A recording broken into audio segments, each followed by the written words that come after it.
হে মানুষ, তুমি কি জানো কি তোমার পরিচয়?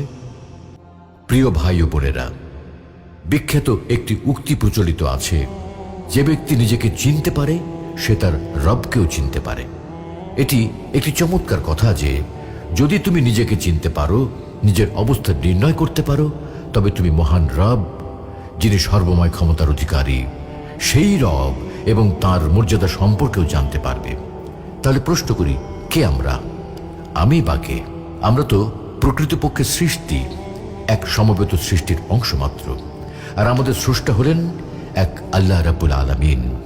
এক সময় আমাদের কোনো অস্তিত্বই ছিল না। মহান আল্লাহ রাব্বুল আলামিন আমাদেরকে অস্তিত্বে এনেছেন, তার ইচ্ছে মতো সুন্দর আকৃতিতে তৈরি করেছেন, অতঃপর সেই আকৃতির মধ্যে প্রাণ সঞ্চার করেছেন। যেমন আল্লাহ তাআলা ইরশাদ করেন, অর্থাৎ মানুষের উপর এমন এক সময় অতিবাহিত হয়েছে যখন সে উল্লেখ করার মতো কোনো কিছুই ছিল না। আল্লাহ আরো বলেন, অর্থাৎ তিনি আল্লাহ তোমাকে সৃষ্টি করেছেন, অতঃপর তিনি তোমাকে সুবিন্যস্ত করেছেন এবং সুষম করেছেন, আর তিনি তোমাকে তার ইচ্ছা মতো আকৃতিতে গঠন করেছেন। আমরা তো বাস্তবিক অর্থে অস্তিত্বহীন ছিলাম। আল্লাহ রাব্বুল আলামিনের দেয়া সঞ্জীবনী ক্ষমতায় আমরা প্রাণ লাভ করেছি।